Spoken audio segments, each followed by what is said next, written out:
Sim, não vou nem falar pouquíssimo provável, porque é improvável. Tá bom? Porque a gente tem muita coisa para fazer. Muita coisa. Dentre essa muita coisa, o que eu vou apresentar aqui, a gente vai ter uma parte que eu vou ter que voltar lá em campo elétrico e lá em lei de Gauss. Tá? Mas é só para eu não mostrar a fórmula direta. Eu quero justificar para vocês da onde vem uma determinada equação. Não vou cobrar isso. Você tem que saber fazer essa demonstração, você tem que saber usar isso. Tá bom? Então vamos com a nossa relembrança. De importante que nós temos até agora, que seria o curso de Física 3, é o seguinte, espero que vocês já tenham entendido que, dado um campo vetorial, no nível que vocês estão, eu preciso conhecer duas coisas sobre esse campo vetorial. O fluxo, através de uma superfície fechada, e a circulação. Para o campo elétrico, a gente já conhece o fluxo do campo eletrostático através de uma superfície fechada. O fluxo do campo eletrostático através de uma superfície fechada é dado pela lei de Gauss, que é 4π, constante eletrostática, vezes a quantidade de carga que está onde? No interior dessa superfície fechada. Certo, Arthur? Por isso que a superfície tem que ser fechada. Mais do que ver a equação, é interpretá-la. O que essa equação nos diz? Olha, as fontes de campo elétrico são cargas elétricas. Só que a gente sabe que existem dois tipos de fonte, que a gente decidiu nomear de positivo e negativo. O fato do fluxo através de uma superfície fechada depender da carga, ele está falando assim, olha, eu já sei, existem dois tipos de fonte. Você consegue separar esses dois tipos. Existem polos elétricos, que vocês costumam chamar de polo positivo e polo negativo. O outro campo que a gente é muito interessado é o campo magnético. E a gente sabe que o fluxo através de uma superfície fechada do campo magnético, quanto é esse fluxo? Esse fluxo é zero. E aí a hora que você compara, mas como assim o fluxo é zero? Olha, também devem existir duas fontes de campo magnético. Como que eu sei que existem dois tipos de fonte de campo magnético? Eu sei que existe dois tipos de fonte de campo magnético, porque eu sei que a força magnética pode ser tanto atrativa como repulsiva. Então existem dois tipos. Existem dois polos. Tudo bem? Entretanto, se o fluxo através de uma superfície fechada é nulo, isso indica que você não consegue separar os polos magnéticos. Tudo bem? Certo? Se eu não consigo separar os polos magnéticos, isso indica que se eu quiser buscar as fontes de campo magnético, eu vou já encontrar os dipolos magnéticos. Então eu não vou enxergá-los no fluxo. Qual é o único lugar que pode estar as fontes de campo magnético? Na circulação. Antes de eu falar da circulação do campo magnético, vou falar da circulação do campo elétrico, que esse foi o assunto da aula passada. A circulação do campo elétrico, também chamada de trabalho do campo elétrico, ela está relacionada a quê? Ela está relacionada ao fluxo do campo magnético. Olha que legal, existe uma conexão entre campo elétrico e campo magnético. Tá? Só que presta atenção. Esse é o fluxo. Aqui eu tenho fluxo através de uma superfície fechada. E aqui esse fluxo? Através de uma superfície que não é fechada. Que superfície é essa? A superfície delimitada por esse caminho fechado. Tudo bem?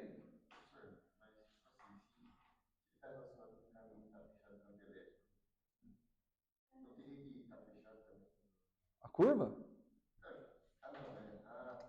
Uma curva fechada delimita o quê? Uma superfície. Tudo bem? Certo? Mas espera aí, essa equação está errada. Porque, na realidade, a circulação do campo elétrico, ela não depende do fluxo do campo magnético. Ela depende do quê? da variação temporal do fluxo. E a gente coloca um sinal de menos por conta daquela questão que parece que a natureza sempre busca o equilíbrio. Tá? O que acontece? Eu tenho um fluxo magnético através de uma superfície fechada. O que acontece? Esse fluxo induz uma corrente que se opõe a esse fluxo. O que é uma corrente que se opõe a esse fluxo? É uma corrente induzida que vai produzir um campo que vai se opor ao fluxo. Então, o que acontece? Se o fluxo através de uma superfície está aumentando, vai surgir uma corrente induzida que produz um campo que vai tentar diminuir isso, tá? Isso daqui também é chamado de força eletromotriz. Tudo bem? Você não viu na aula passada, né? E pelo visto não assistiu a aula passada que está gravada, sabe-se lá para quem, né?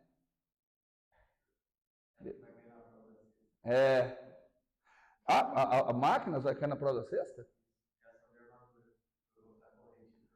Olha só, e se em vez de assistir a aula passada, ia estar muito melhor em máquinas. Assiste lá, depois vai te dar uma ajuda. Vai te dar uma ajuda. Tá? Que lá, na aula passada eu explico bem detalhadinho. Ok? Então, temos aqui a circulação do campo elétrico. Quando eu pego isso e isso, eu consigo perceber quais são as fontes de campo elétrico. Eu tenho duas fontes de campo elétrico. Carga elétrica e variação do campo magnético. Olha que legal, cara. Eu tenho duas fontes. Tá? Entretanto, a variação do campo magnético produz um campo elétrico que é o quê? Circulante. Então não vai ter um polo. Aqui tem polo. Polo positivo, polo negativo. Certo? Por que eu estou querendo dizer isso? Se o campo elétrico é circulante, quer dizer que as linhas de campo nascem e morrem num ponto só. Certo? Mais do que isso, o campo elétrico em si não é conservativo. Porque se ele fosse conservativo, quanto é que dava a circulação? 0. O campo eletrostático é conservativo. O que é campo eletrostático? Campo oriundo de cargas que estão em repouso. Tudo isso a gente viu. O que está faltando? Eu já falei do fluxo do campo elétrico, já falei da circulação do campo elétrico. Já falei do fluxo do campo magnético. O que está faltando? A circulação do campo magnético. E aí, professor, já acabou o curso.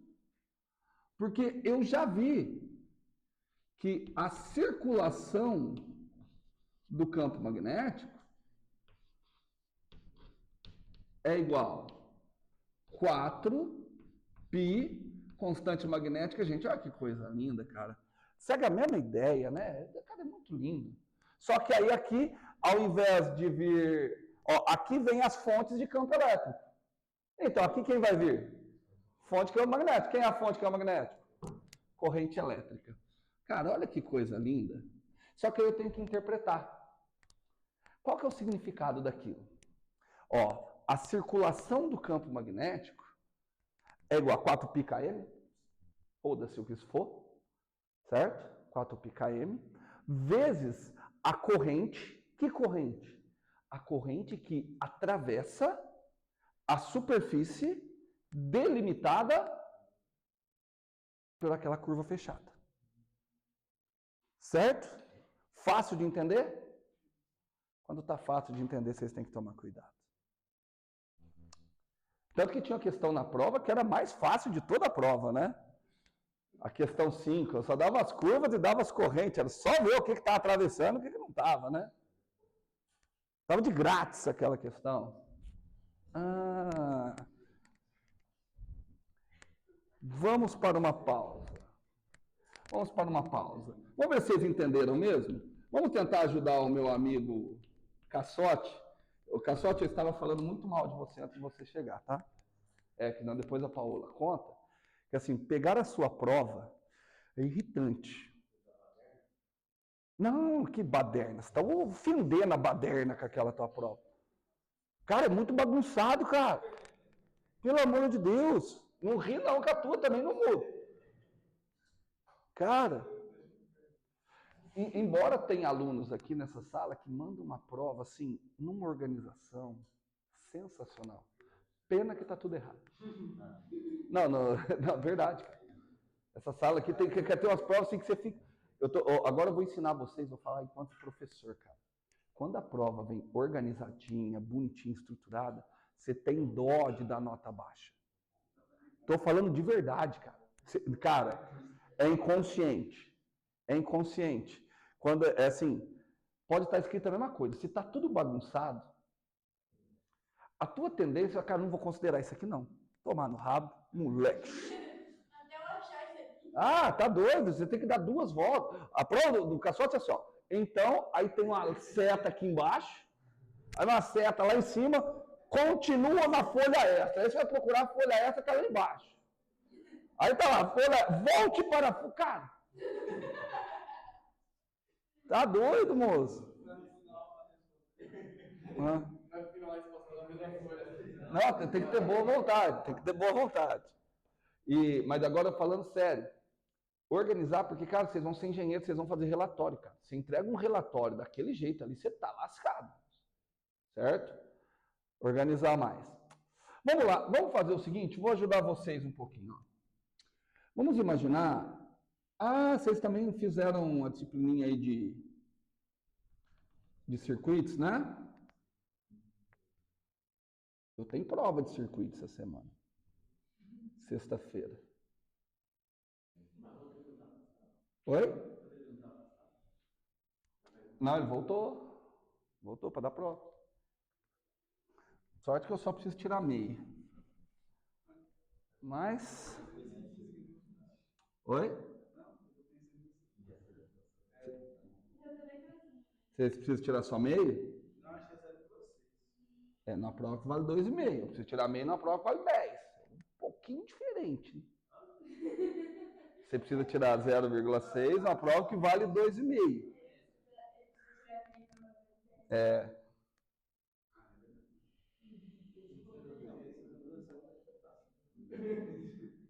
Vamos fazer o seguinte, meus amiguinhos.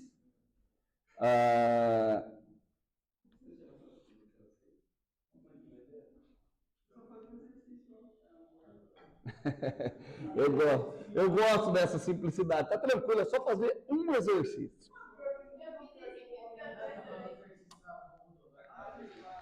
Ah, acabou. Ah, aquele lá eu deixei, ninguém tentou fazer. É só fazer aquele exercício só. O que vai fazer? Só tem... Não, ainda tem tempo, verdade. Pessoal, coloquei aqui um capacitor. Vamos lá, Caçote, fala para nós. Para onde vai estar o sentido da corrente?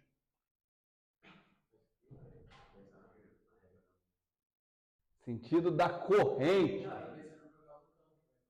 Corrente. Ah, pode ser não. É para a direita. Aqui eu tenho a diferença de potencial, tá? Aqui vocês viram que eu coloquei um capacitor, né?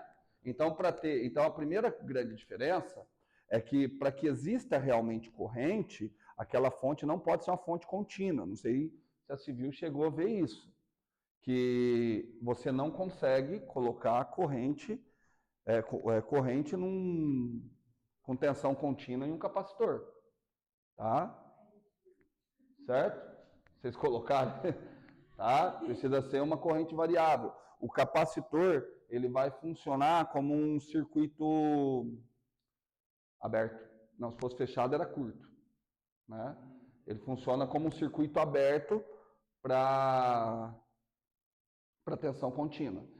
Então aqui a tensão é variável. Consequentemente, a corrente que vai gerar aqui é variável. Tudo bem? Certo? Por que eu estou falando isso? Se tem tensão variável, tem corrente variável. Se tem corrente variável, o que acontece com o campo magnético? Temos um campo magnético variável. Ok? Temos um campo magnético variável. Aham. Aham. Aqui vem uma corrente. Bom, vamos pegar nesse ponto aqui? Nesse ponto aqui, olha lá, Paola. Cá está a corrente. Como é que está o campo magnético devido àquela corrente? Agora sim. Pega da mão direita. O campo magnético está circulando o fio. Tudo bem? Ok? Vou escolher uma circunferência aqui para ver essa circulação. Certo? Ó. O campo magnético está circulando aqui, ó. Tá? Vou desenhar alguns vetores campo magnético aqui, ó.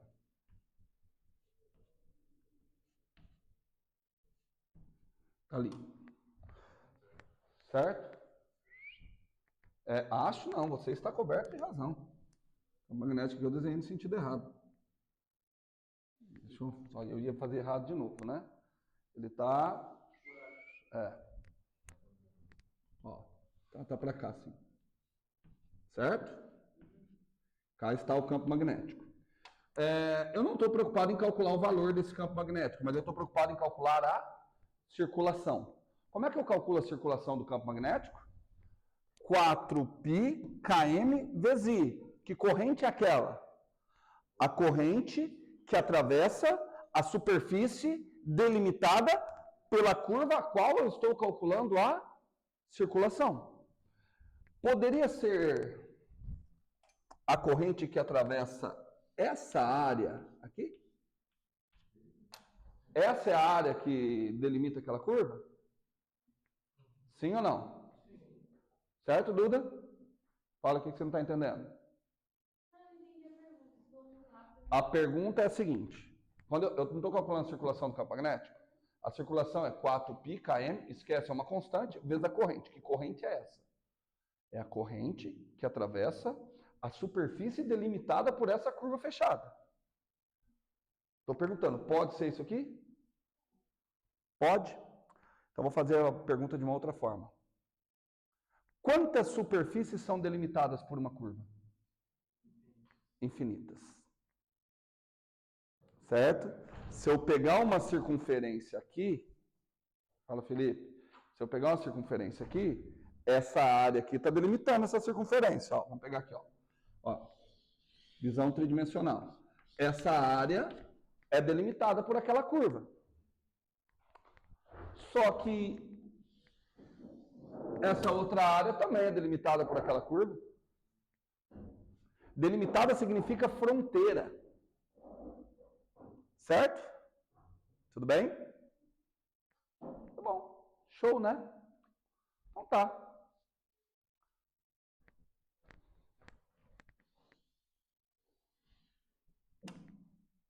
Aquela superfície laranja delimita a curva azul, não delimita? Sim. Vamos aplicar a lei de Ampère? Circulação do campo magnético. 4π km vezes a corrente que atravessa a superfície delimitada. Quanto de corrente atravessa essa curva? 0. Não tem corrente, está aberto. Certo? E aí, como é que eu resolvo esse problema?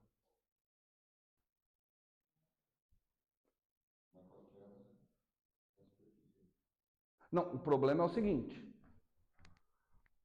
Essa lei aqui é válida? Aparentemente sim. Então aqui tem algum problema. Porque aqui não tem corrente. Porque a circulação do campo magnético depende da corrente que atravessa a superfície delimitada pelo campo magnético. Eu cheguei até a comentar isso com vocês lá na aula de lei de Ampère. Aí eu falei assim, mas qual das superfícies? Qual? Todas. Poxa, mas ali eu consegui uma superfície que sequer passa corrente ali. E agora? Significa que a nossa percepção do que é corrente elétrica, ela está muito limitada. O que a gente entende por corrente elétrica? Movimento de carga. Mas será que é só isso que é corrente elétrica? Estou perguntando porque é o seguinte, ó, a física, ela tem muitas simetrias. Físico adora uma simetria. Tem até uma piada muito ruim, aparece de físico, aliás, a maioria das piadas de físico são ruins, que era o seguinte, tinha uma vaca que tinha um problema e ninguém conseguia cuidar do problema da vaca. Chamaram o melhor veterinário, o veterinário falou assim, não, cara, eu não consigo resolver a vaca.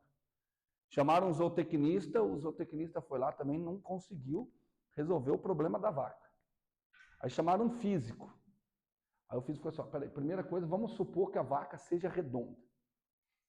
Viu que a piada é ruim? Mas ela mostra o fascínio que o físico tem por simetrias. Porque a física ela é simétrica. Se você parar para pensar, as leis de conservação nada mais são que leis de simetria.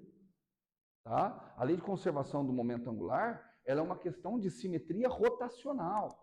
A lei de conservação do momento da energia é uma simetria espacial. Lei de conservação do momento linear, simetria temporal. Tá? Se aparece uma força para um lado, aparece uma para o outro. Tem simetria. Se tem simetria, é da gente esperar o quê? Olha só. Variação de campo magnético gera quem? Circulação de campo elétrico. Então, o que é natural da gente pensar? Que a variação de campo elétrico, se houver uma simetria, a variação de campo elétrico deve gerar o quê?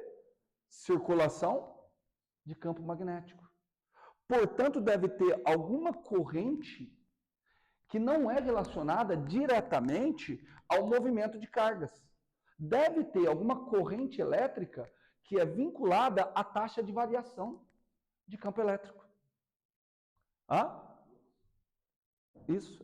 Essa corrente é chamada de corrente de deslocamento. Tá? Que é a correção que a gente vai pôr aqui, de modo que isso daqui abarque. Só que antes disso a gente vai precisar de alguns conceitos. Aqui eu não peguei um capacitor, então nós vamos ter que entender um pouquinho mais sobre capacitor e sobre campo elétrico entre as placas de um capacitor até eu poder voltar aqui. Tudo bem? Então vamos lá? Vamos falar um pouquinho de capacitor. Peraí, antes de capacitor, pausa. Vamos lá, assim, ó. Vamos calcular assim, ó. Eu vou tentar fazer pelo método mais simples. Se eu ver que vocês não estão entendendo nada, eu vou pelo método mais longo. Tá bom? Nós vamos calcular. Entenderam que eu quero de alguma forma fazer aparecer campo elétrico. Porque assim, aqui deve passar uma corrente para satisfazer isso aqui. Qual que deve ser o módulo dessa corrente? Tem que ser igual a esse. Porque para a lei ser válida, ela tem que ser válida em todas as superfícies. Só que a natureza da corrente que atravessa azul, a superfície laranja, ela deve ser de uma natureza diferente da corrente que atravessa a superfície azul. A gente vai ter, é uma outra natureza de corrente, só que o módulo dela tem que ser igual para que essa equação continue válida. Tudo bem? Não é que tem uma transformação. Alguma coisa está acontecendo, depois a gente vai ver o que está acontecendo.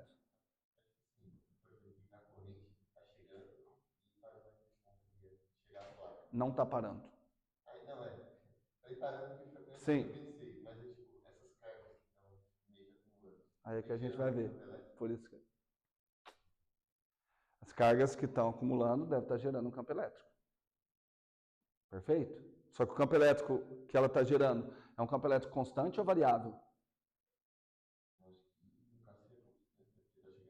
Opa, se está chegando cada vez mais carga? Elétrico variável. Fala, Caio. Sim. Não, o de vocês está mais aqui. O de vocês é qual? Da bobina de Tesla? Eu tenho que pensar um pouquinho mais. Mas eu acho que está mais aqui. Ó. Tá? Certo? Porque o de vocês sai um rainho, né? Sai um rainho é sinal de campo elétrico. Certo?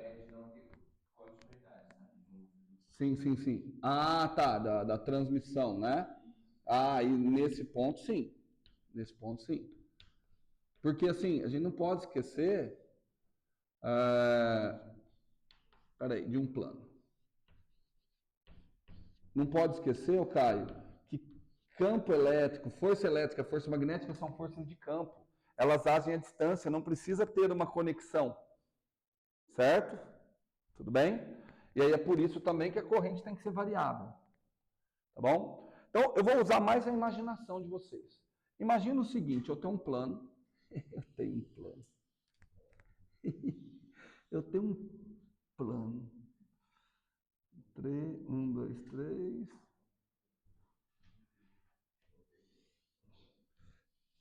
Temos aqui um plano, ele está carregado.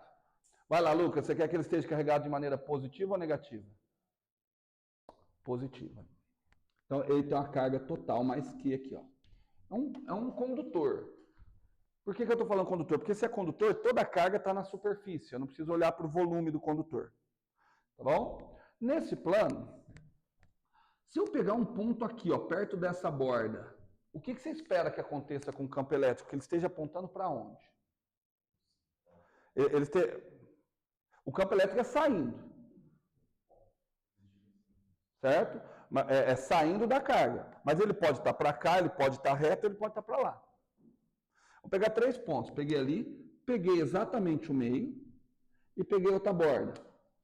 Eu quero que vocês me deem percepções. Como é que vocês imaginam que vai ser o campo elétrico? O do meio vai estar exatamente para cima. E os das bordas vai estar o quê? Vai estar inclinado. Tudo bem? Só que agora eu vou pedir uma outra questão. Imagine que esse plano, ele é muito grande quando comparado a essas distâncias. Certo? Se ele é muito grande, você vai conseguir chegar perto da borda? Não. Certo? Se você não consegue chegar perto da borda, o que você pode imaginar com esse campo? Porque assim, se o campo é muito grande, mas muito grande mesmo comparado à distância. Vou dar um exemplo prático onde que isso aparece. Em microcapacitores. Tá? Eu mesmo trabalhava com um capacitor que a área do plano condutor era da ordem de, deixa eu ver se eu lembro, esqueci, 0,03 milímetros. Então, a área ia dar da ordem de 10 a menos 6. Não, a área 10 a menos 6. Tá? Só que a distância entre as placas era da ordem de 10 a menos 9. 1000 vezes menor. Entendeu? Então eu tinha assim, é como se você tivesse aqui a 1 metro de distância, só que tudo tivesse 1 quilômetro. Você não vai conseguir ver a borda. Tudo bem? Ou seja, qualquer ponto vai parecer que é o meio. Se qualquer ponto vai parecer que é o meio, como é que vai ser o campo elétrico em qualquer ponto? Para cima. Cara, é isso que acontece em capacitores. Certo? E melhor ainda, como em qualquer ponto o campo vai ser para cima e a distância é muito pequena comparado às bordas, o que vai acontecer? O módulo do campo vai ser constante. Traduzindo, se eu tiver um campo, um plano muito, muito, muito grande, você vai ter que o campo elétrico criado por esse plano, ele é constante. Certo? E olha que vantagem. Bom, aqui ele vai estar assim. E aqui embaixo, como é que vai estar o campo elétrico? Para baixo, né? Chamar de E1, aqui eu vou chamar de E2, também com o mesmo módulo, porém em sentido oposto. Qual é a vantagem disso? O que eu falei? Físico não adora a simetria? A gente não adora a simetria? Então o que acontece? Se o campo é constante, eu consigo calcular esse campo de uma maneira muito simples. Lei de Gauss. Basta eu achar uma superfície adequada. E eu conheço uma superfície adequada. Um cilindro. Não esse aqui, que esse aqui está feio.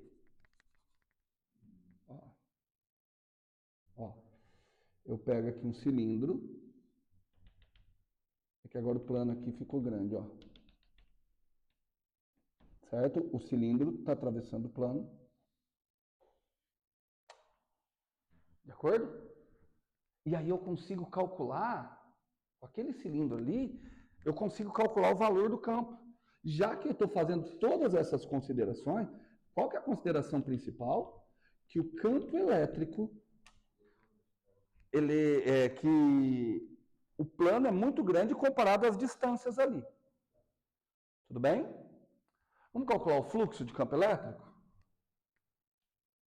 O que a gente sabe? Quanto que é o fluxo do campo elétrico? 4π K vezes Q. Só que aquela superfície ali tem que ser dividida em 3 áreas, né? Quais são as 3 áreas? Tampa, base, área lateral. Por que eu preciso? Porque eu preciso do vetor normal na tampa, N1. Juntando as 3 para dar o cilindro, porque tem que dar a superfície fechada. Tudo bem? Tudo bem? Vetor normal para baixo. Não, ele está fora. Não, ele está dentro. Ele está relacionado à superfície. Eu desenho a superfície que fura. Está aqui o plano, eu desenho a superfície que fura o plano. Não, aqui o campo E2 ele está aqui, está para baixo. Tá bom? E aqui, como é que está a normal na parte lateral? Assim, ó. Certo? Tudo bem? Então vamos calcular o fluxo do campo elétrico através dessa superfície fechada? Eu vou um pouquinho rápido. Quanto é que é o fluxo na superfície lateral? 0. Porque ao longo da superfície lateral, o campo está perpendicular à normal. O campo não flui na lateral. Tudo bem? Estamos juntos? Portanto, o fluxo do campo elétrico através desse cilindro vai ser simplesmente o fluxo através da tampa mais o fluxo através da base. Como é que é o fluxo através da tampa? Bom, o campo é constante. Como é que é mesmo? Vai ser módulo do campo, que é constante. Então, módulo do campo sai. Módulo do campo, módulo de N, cosseno do ângulo formado entre eles. Quanto que é o módulo do ângulo? Módulo de N? 1. Qual que é o ângulo formado? Aqui na tampa. 0. Cosseno de 0? 1. Então vai sair módulo de E, integral da superfície. Quanto que é a integral da superfície? A área. Tudo bem? Então aqui quanto que dá na tampa? E vezes a área. Módulo de E vezes a área. E aqui embaixo? Módulo. Não interessa. Porque o que interessa é o ângulo entre E e o vetor normal. Módulo de E vezes a área. Então, o fluxo vai ser 2 vezes módulo de E vezes a área. Só que o fluxo é quem? 4π KE. 4π KE vezes a carga. Que carga que é essa? A carga que está dentro da superfície limitada. Seria essa carga aqui, ó. Essa é a carga que está dentro da superfície limitada. Tudo bem? Mas eu não estou interessado tanto na carga. Sabe por quê? Conta disso aqui, ó. Eu vou chegar aqui, o módulo de E é igual, o 2 divide, 2 pica, o que mais? Oi? Vezes Q sobre A.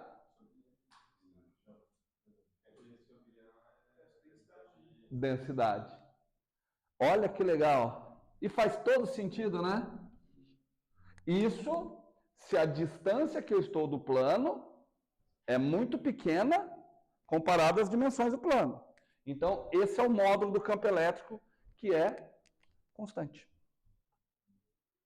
Tudo bem? Vamos fazer uma outra pausa. Então, vamos ver se vocês estão espertos. Vamos ver se vocês estão espertos. Vamos ver se vocês estão espertos. Eu acho que não. Vamos ver se vocês estão espertos. Vem aqui, ó.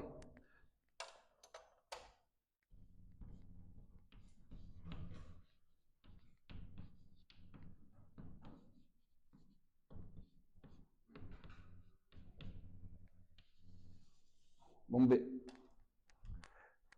Teste para ver se você está esperto. Tudo bem? Vamos fazer o seguinte. Olha aqui, Tiagão. Aqui eu tenho um plano. É tão legal, tem um plano. Eu lembro de uma piadinha de matemático. Tem 3 pontos não colineares. Lá no cantinho, o que eles estão conversando? Temos um plano. E 3 pontos não colineares formam um plano, tá? Para quem não sabe um pouquinho de geometria. Para quem sabe de números complexos, tinha uma piada, só que essa eu acho que saiu de moda. Ela entra na classe das piadas que farão humoristas serem presos hoje em dia. Que é o que é um menino complexo. Um menino complexo, ele tem um pai real e uma mãe imaginária. Ai, ai, ai. Tem uma outra também, mas essas piadas é para quem entende alguma coisa, né? Por que você nunca deve discutir com um número real? Porque ele não tem argumento. Vocês não entenderam, né? Um número complexo, ele é parte real mais a parte imaginária. Se você escrever ele na forma complexa, ele vai ficar A cosseno θ mais I seno θ. Esse θ é chamado de argumento do número complexo. Se o número é real, quer dizer que o argumento é zero. O seno de zero dá zero. Por isso que você não discute com o número real, porque ele não tem argumento. A piada já é ruim. Quando tem que explicar, então...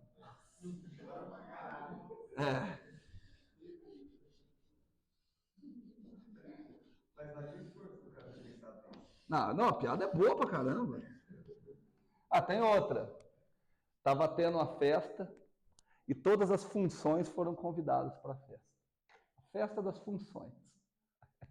Aí lá no canto estava o seno, curtindo, chavecando a tangente, as funções polinomiais estavam ali no grupinho. Aí quando viram, a função exponencial estava isolada. Lá no canto, tadinho. Sozinha, sem ninguém. Aí chegaram e falaram assim, ô exponencial, por que você não se integra? Ah não, se eu me integrar vai dar eu mesmo.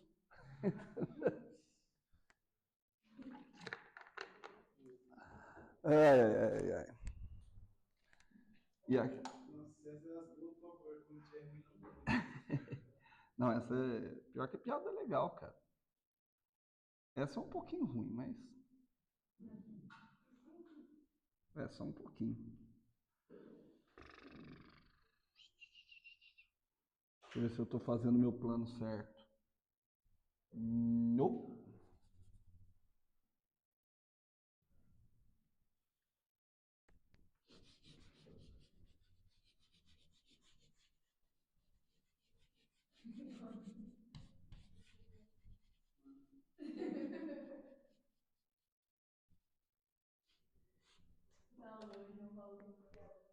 Fala. Ó. Ele me acordou com essa piada, aí eu mandei ele tomar. Vamos lá. Pessoal, imagine que eu tenho duas placas muito grandes. O que eu quero dizer que elas são muito grandes? Que a distância entre elas é muito pequena quando comparada às dimensões das placas. Por algum processo que não me interessa o qual, essa placa ficou carregada com a carga positiva e essa placa ficou carregada com a carga negativa. Tá bom? Ok? Então vamos ver.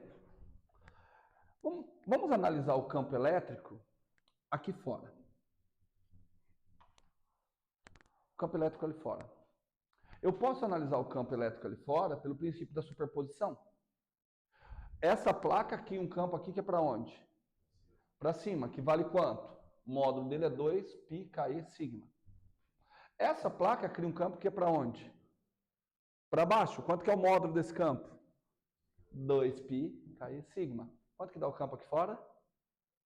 0. Certo? E aqui? Segue o mesmo raciocínio e me diz quando é que está o campo ali. 0 também. Porque essa placa aqui cria um campo para baixo. 2Ki sigma. Essa daqui cria um campo para cima. E aqui no meio? Se for zero também, nós criamos um sistema que anula campo. Aí nós criamos um negócio que não serve para nada. Vamos ver. O campo dessa daqui, o campo devido à placa negativa está para onde? Para cima. O campo devido à placa positiva está para onde? Para cima. Então o que acontece com o campo ali no interior? Se soma. Ou seja, eu consegui um dispositivo que anula o campo externo e mantém o campo elétrico só entre essas placas. Sabe o que eu acabei de inventar? Um capacitor. Certo? E quanto que é o campo aqui? Quanto que é esse campo criado por essas duas placas? 4πKe sigma. Tudo bem? O campo entre essas placas é 4πKe sigma. Mais ainda, o campo não é constante, então eu consigo calcular a diferença de potencial entre aquelas placas de uma maneira bem simples. Porque a diferença de potencial, vamos calcular aqui, a diferença de potencial, ΔV, ele é a integral de linha de E escalar dr. Só que qual campo é aquele? O campo eletrostático. O campo eletrostático é conservativo. Então, o trabalho independe do caminho. Como o campo é constante, módulo de E sai fora da integral. Então, fica módulo de E integral de dr. dr, qualquer caminho, é a distância entre as placas. Portanto, eu vou escrever dessa forma aqui, ó, vou melhorar. ΔV eu vou escrever só como V, mas entendam que isso aqui é a diferença de potencial. A diferença de potencial entre as placas de um capacitor é simplesmente E vezes D. D é a distância entre as placas. Tudo bem? Certo, Cassote? Isso aí você já viu em algum lugar. Certeza que você já viu isso aqui em algum lugar. Em circuitos. Aqui na civil, acho que eles não chegaram a ver capacitores, né? Mas é que assim, é 2 aulinhas só, né? Não, é uma aula dupla só que vocês têm, não é? Por semana. Então tá bom. Então vamos tentar entender aqui como é que funciona um capacitor. Eu vou apagar do lado de cá que eu quero manter esse desenho aqui. Vou dar um tempinho aí. Posso apagar? Posso apagar?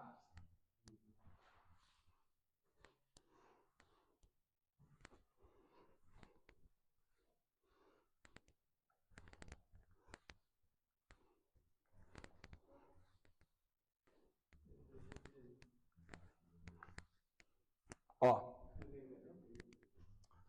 vamos falar de um capacitor rapidamente, bem rapidamente. Como funciona um capacitor, meus amiguinhos? Um capacitor, ele é um capacitor de placas paralelas, só que eu vou falar. Existem trocentos tipos de capacitor. Capacitor é um dispositivo que a gente faz o seguinte. Eu pego 2 placas condutoras, tá bom? Para não ter problema, é bom que as placas condutoras sejam do mesmo material. Por isso que você vai ver que você simboliza um capacitor em circuito, você simboliza ele dessa forma, ó, como sendo 2 plaquinhas de mesmo comprimento. Tudo bem? Obviamente que aquelas plaquinhas, elas estão nulas, ela não tem carga nela. Você precisa realizar um trabalho para tirar a carga. Para eu realizar um trabalho, o que eu preciso? Eu preciso ligar uma força eletromotriz, tá bom? Então eu vou fazer o seguinte, ó, eu venho aqui e eu ligo aqui uma fonte. Olha o que essa fonte faz. Essa fonte vai fazer o seguinte, ó. Se fosse por corrente, a corrente é daqui para cá, né? Então, é como se essa fonte fizesse o seguinte. Ela pega aqui, daqui ela arranca uma carga positiva. Não arranca, mas vamos entender, porque a gente sabe que o fluxo é de cargas negativas no sentido contrário. Então, olha lá, ó, ela arrancou uma carga positiva aqui. Se ela arrancou uma carga positiva, quer dizer que aqui ficou negativo. E aí ela traz até aqui. Tudo bem? Isso aqui não gasta energia nenhuma. Agora, imagine que eu quero arrancar mais uma carga positiva daqui. Eu vou ter mais trabalho. Porque para eu arrancar essa carga positiva, eu vou lutar contra a força elétrica que essa carga aqui faz. Porque a hora que eu tentar puxar essa carga positiva, o que essa carguinha aqui faz? Tenta trazer ela de volta. Aí eu consegui, arranquei. Quando eu vou colocar ela ali, o que acontece com essa carga? Tenta repelir ela. Tudo bem? Mas vamos supor que eu consiga também. Esse processo vai ocorrendo. Quando eu vou fazendo esse processo, eu vou armazenando energia entre as placas do capacitor. Se você está achando que isso é meio complicado, eu vou dar uma noção que é literalmente a mesma coisa. Matematicamente é a mesma coisa. Imagine uma mola. Você começa a puxar essa mola. No começo, como é que tá para puxar? Tá fácil. À medida que você vai puxando mais, vai ficando cada vez mais difícil. Por quê? Porque você vai armazenando energia nessa mola. Ela está armazenada na forma de energia potencial elástica. Tanto que se chegar uma hora você soltar, o que acontece? Você libera essa energia. Tudo bem? Aqui é a mesma coisa. Eu estou armazenando energia na forma de energia potencial elétrica. Tanto que esse capacitor fica carregado. Quando eu conecto o capacitor em alguma outra coisa, libera essa energia. Muito a grosso modo é assim que funciona o celularzinho de vocês. Vocês conectam ele à bateria carregar é você criar um esquema de capacitor, de armazenamento de carga. A hora que você tira, você está liberando essa carga para ela fluir. Tudo bem? Estou falando o princípio bem básico funcional. Não sei a parte tecnológica de como isso funciona. Qualquer coisa, perguntem aí para o Cassote. Tudo bem? Mas o que é importante aqui? Até quando que aquela fonte vai conseguir tirar? Então, mas quando que eu digo que o capacitor está completamente carregado? Porque essa fonte fornece para mim uma força eletromotriz que eu estou chamando de uma diferença de potencial V. Sabe até quando? Até quando a diferença de potencial do capacitor for igual a V. Porque não faz sentido, por exemplo, se aqui tem 10 volts, significa que eu sou capaz de fornecer 10 joules para cada carga. Então, quando é que isso aqui vai parar de carregar? Quando a diferença de potencial aqui for quanto? 10 volts. Tudo bem? Certo? De tal modo que aqui vai se estabelecer um campo elétrico. Ok? Ali se estabeleceu um campo elétrico. Agora, deixa eu perguntar para vocês. Se eu aumentar a diferença de potencial aqui, o que acontece com a carga aqui? Não. Se aumentou... Não, você ainda está no processo de carregamento. Se eu aumentar a diferença de potencial aqui, o que acontece com a carga entre as placas? Aumenta. Ou seja, quanto maior a diferença de potencial, mais carga eu consigo colocar. Se eu dobrar a diferença de potencial, o que a tua intuição te diz? Que a carga que eu consigo colocar dobra. Nem sempre é assim. Aliás, a maioria das vezes não é assim. Mas vamos considerar, nesse caso, que isso acontece. Ou seja, eu estou considerando que a carga é diretamente proporcional à diferença de potencial. Estamos juntos? Bom, como é que eu posso escrever diretamente proporcional? Posso colocar o sim, mas eu quero colocar como uma igualdade. Duas grandezas que são diretamente proporcionais. Eu posso colocar um símbolo de proporcionalidade, eu posso colocar um igual, mas para eu colocar um igual, o que eu preciso? Uma constante de proporcionalidade. Vou dar um nome para essa constante. Obviamente, essa constante deve depender de quem? Do capacitor. Aquela constante se chama capacitância. Tudo bem? Ou seja, quanto maior a capacitância, olha o nome, capacitância. Quanto maior a capacitância, maior é a capacidade que o capacitor tem de armazenar carga. Engenharia elétrica, é bom capacitores de alta capacitância ou de baixa capacitância? Hã? Por quê? Essa é a resposta, depende da aplicação. Você pode precisar de capacitores de alta capacitância para armazenar bastante carga. Armazenando bastante carga, o campo elétrico no interior pode ficar maior, ou você pode precisar, vai depender da aplicação. Tudo bem? Essa lei é sempre válida? Não. Quando aquilo ali for válido, eu vou chamar aquilo de um capacitor linear. Linear porque guarda uma relação de proporcionalidade que é linear. Tamo junto? Certo?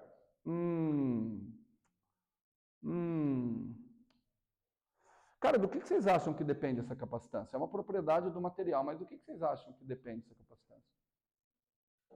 Hã?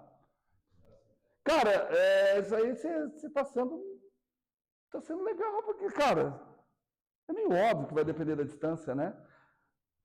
Sabe por que o Caio falou que é meio óbvio que vai depender da distância?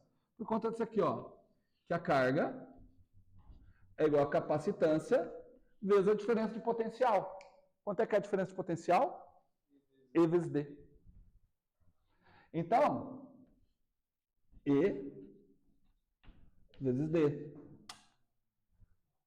Certo? Então, a capacitância deve depender da distância. Do que mais vocês acham que deve depender a capacitância? Não, o material é um condutor.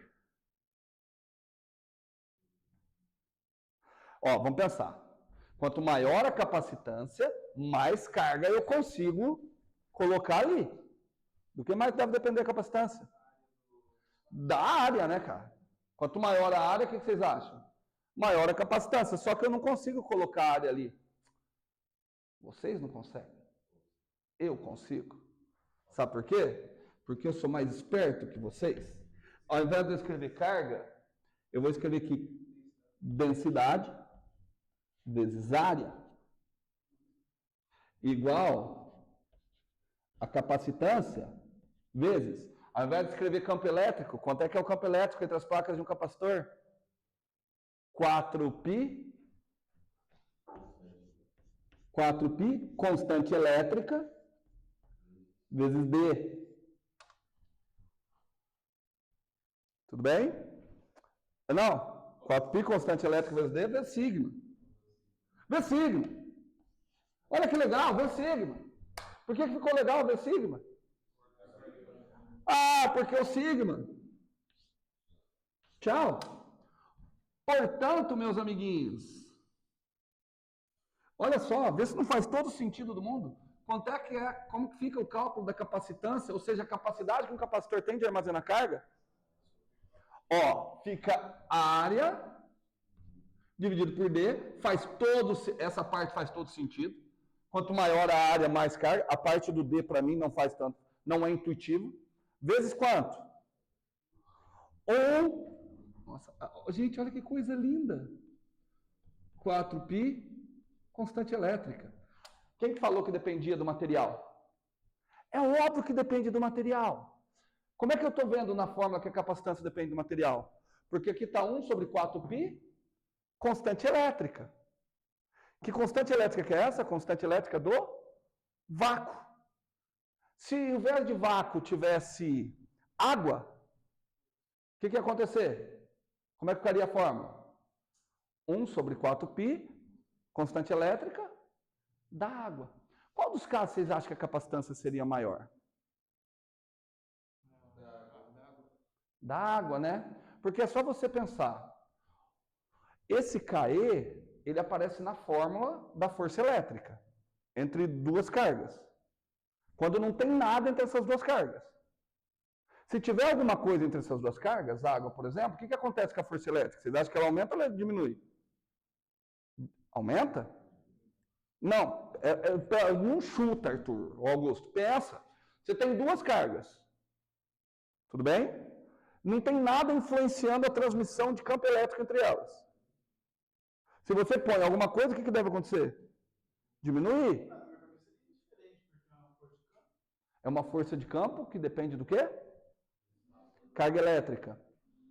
Qualquer espaço é composto por quê? Qualquer que seja o meio material que você coloque. Carga elétrica. Átomo que tem carga elétrica, então ele vai influenciar. Entendeu? Não, perfeito a tua colocação. Ou seja, se eu colocar água, vem comigo. Se eu colocar água, essa constante diminui. Se essa constante diminui, o que acontece com a capacitância? Aumenta. Só que está estranho, né? Está estranho que eu estou com uma constante que, à medida que a constante aumenta, a capacitância diminui. À medida que a constante diminui, a capacitância aumenta. Então, aquela constante não está legal. Então, eu vou fazer o seguinte. Porque assim, eu ficaria mais intuitivo para mim se eu falasse uma constante que, se aumenta a constante, aumenta a capacitância. Não seria mais legal? Então, eu vou dar um nome. Sabe do que eu vou chamar 1 sobre 4 π vezes a constante elétrica? Vou chamar de permissividade. Porque agora, para mim, faz mais sentido. Se aumentar a permissividade, aumenta a capacitância. Permissividade de permitir. Quanto de carga ele permite eu colocar? Fica mais fácil, né? Perceberam da onde vem que o K é 1 sobre 4 π ε0?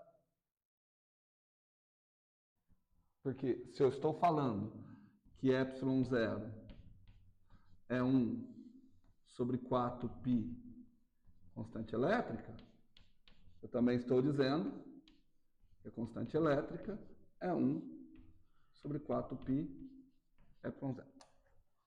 Tudo bem? Show? Tá, professor, o que isso tem a ver que a gente tem que falar da circulação?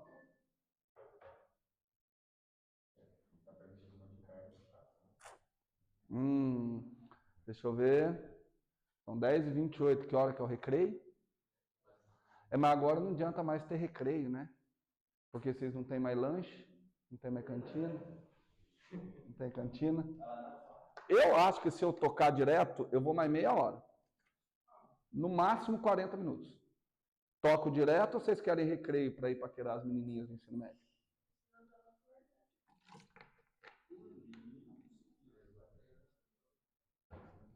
40 minutinhos. Oi? Não, depois acabou. Depois eu já despeço vocês para ir embora. Vai dar a mesma coisa. Vocês preferem intervalo? Então vai, faz assim, ó, são 10h30. Só não atrasa não, no máximo 10.